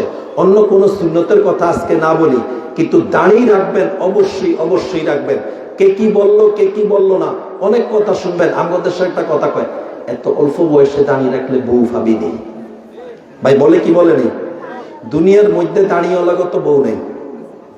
বউ তো সব যে হিজরা সিস্টেমে তারা চলে এগোই, দাঁড়িয়েওয়ালা তো বউ নেই, এরকম। বরঞ্চ এটা কোনো আশ্চর্য ধরনের কথা না। এই দাড়ি টুফিওয়ালা বউরা আপনাকে বউতে আরো সুন্দর। এই দাড়ি টুফিওয়ালা বউরা আপনাকে বউ থেকে আরো সুন্দর। বরঞ্চ আপনারা যারা দাড়ি না একটা নাদুস হয়ে চলতেন চান, একই বউরা এত সুন্দর হইতে হয় না অধিকাংশই, কারণ আছে, এটার অন্য কারণ। এই জন্য ভাই একেবারে দাড়ি রাখবো। আমার বয়স যখন 15 হয়ে গেছে, দাড়ি উঠা শুরু করছে, আমি ইনশাল্লাহ দাড়ি কাটবো না, দাড়ি ছাড়বো না, এক মুষ্টি রাখবো, এক মুষ্টি এরকম রাখবো। দাড়ি রাখছেন কিন্তু ছোট রাখছেন, এটাও দাড়ির হক আদায় হবে না। দাড়ি তো হয়ে গেল, একবারে না রাখার থেকে ছোট রাখা ভালো। এটা আমার মাসালা না, আবার কেউ রাগ করে নেন, অনেক আলেম আছেন, এটা আমার মাসালা না। আল্লামা তকি উসমানী বলে, একেবারে শেভ হওয়ার থেকে অন্তত ছোট রাখা ভালো। কিন্তু শরীয়তের মাসালা হইল রাখবেই যদি, তাহলে এক মুষ্টি রাখবে, এক মুষ্টির নিচে ছাটা কাটা হারাম, একবারে সোজা মাসালা। এই জন্য যারা দাড়ি রাখবেন, অনেক বাইরা দাড়ি রাখেন কিন্তু ফ্যাশন কইরা রাখেন। এই যে কথা প্রসঙ্গ কথা, এটা বল আমার মনেই ছিল না, এখন মনে হয়েছে। দাড়ি না রাখা এক গুনাহ, দাড়ি দিয়া ফ্যাশন করে এটা আরো বড় গুনাহ। বুঝছেন আমার কথা? বুঝছেন? দাড়ি না রাখা এক গুনাহ। এই প্রেন্স কাট, এরপরে চিকন কইরা, ছোট কইরা, এভাবে দাঁড়িয়ে রাখা আমি মনে করি আরো বড় গুনাহ। নবী করিম সাল্লাল্লাহু আলাইহি ওয়াসাল্লামের সুন্নত কি আপনারে ফ্যাশন করার জন্য দিছে? প্রচুর পরিমাণে যুবকরা দাড়ি তো রাখে, এদিক দিয়ে ছোট এমনি রাখে, এগুলো বলতাম না। আমি একদিন একজনের জিজ্ঞাসা করছি, ভাই দেখছিস কি সুন্দর দাড়ি রাখছে? আমাদের ফরকাবাদ বাজারের কথা বলতেছি। একজনের কইতেছি, ভাই দেখ ওই ছেলেটা কি সুন্দর দাড়ি রাখছে। কয় ভাই এটা দাড়ি না। তো আমি কইলাম কি? কয় ভাই এটা তো হিতে আপনি দাড়ি সুন্নতের লাই রাখে না, এটা একটা তামিল নায়কের স্টাইল নকল করছে। আপনি বুঝেন কিছু? মানে আমগো যুবকরা কত লো লেভেলে গেছে, কত নিম্ন পর্যায়ে গেছে। সে দাড়ি নবীর সুন্নত হিসাবে রাখে না, একজন নায়কের পেশন হিসাবে সে দাড়ি রাখে। আস্তাগফিরুল্লাহ। এই জন্য দাড়ি না রাখা এটা যেরকম গুনাহ, দাড়ি দিয়া ফ্যাশন করা, আমার মতে দাড়ি দিয়া ফ্যাশন করা এর থেকে অনেক বড় গুনাহ। আল্লাহ নবীর সুন্নত হিসাবে রাখবো জান্নাত, ফ্যাশন হিসাবে রাখবো ফিডা খাবো। এই জন্য প্রত্যেক যুবকের পায়ে দিয়ে অনুরোধ করি, ইনশাআল্লাহ আমরা প্রত্যেকে দাড়ি রাখবো। রাখবো তো ইনশাআল্লাহ? ইনশাআল্লাহ রাখবো তো? যাকে দাড়ি নাই এরম নারা আতুডান, কে কে দাড়ি রাখবে? ওয়াদা না এরাদা, ওয়াদা না নিয়ত করেন, নিয়ত। যাগো দাড়ি নাই এরম ওলারা আতুডান যে ইনশাআল্লাহ আমি দাড়ি রাখবো। এরকম কে কে আছি দেখি? যাগো আছে